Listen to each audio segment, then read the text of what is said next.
सितंबर 2025 की बात है। राजस्थान के जोधपुर जिले के ओसिया थाना क्षेत्र के गांव सामराऊ से एक लड़की अचानक गायब हो जाती है। घरवाले उसे हर जगह ढूंढते हैं, लेकिन जब कोई सुराग नहीं मिलता तो पुलिस में रिपोर्ट दर्ज कराई जाती है। जांच शुरू होती है। मोबाइल लोकेशन के आधार पर पता चलता है कि लड़की अपने घर से करीब 1200 किलोमीटर दूर किसी और शहर में है। जब पुलिस वहां पहुंचती है और स्थानीय थाने से संपर्क करती है, तो लड़की साफ मना कर देती है कि जब तक उसके गांव की पुलिस नहीं आती वो किसी के साथ नहीं जाएगी। मामला इतना उलझ जाता है कि उसके गांव की पुलिस को भी वहां बुलवाना पड़ता है। लेकिन वहां पहुंचने के बाद भी लड़की के तेवर नहीं बदलते। वो कहती है, लेडी पुलिस नहीं आई तो मैं किसी के साथ नहीं जाऊंगी। नतीजा यह होता है कि 1200 किलोमीटर दूर से महिला पुलिसकर्मी भी भेजे जाते हैं। जब आखिरकार महिला पुलिस पहुंचती है, तो लड़की के पास अब कोई बहाना नहीं बचता। उसे वापस उसके गांव लाया जाता है। लेकिन गांव लौटने के कुछ ही दिनों बाद एक नया वीडियो सोशल मीडिया पर वायरल हो जाता है।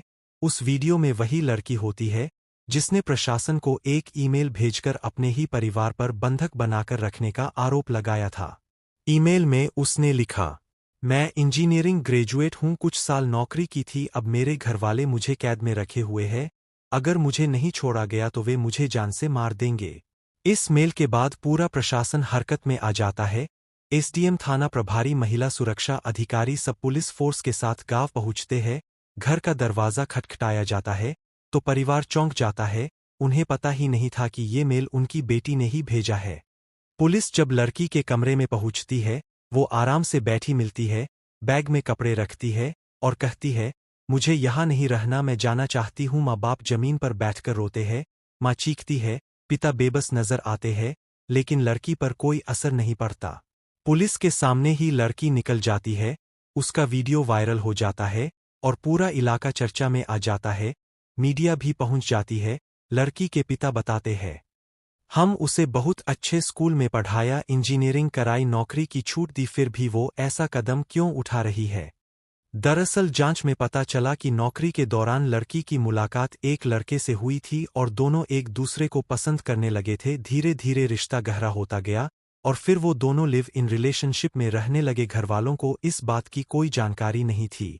जब लड़की शादी के बाद ससुराल गई तो वहां झगड़े शुरू हो गए। सास ससुर पति सब परेशान हो गए और उसे वापस मायके भेज दिया। कुछ महीनों बाद लड़की ने कहा कि वो फिर से काम करना चाहती है और इसी बहाने वो घर से निकल गई। लेकिन वो बेंगलुरु नहीं बल्कि सीधे पुणे पहुंच गई अपने प्रेमी के पास।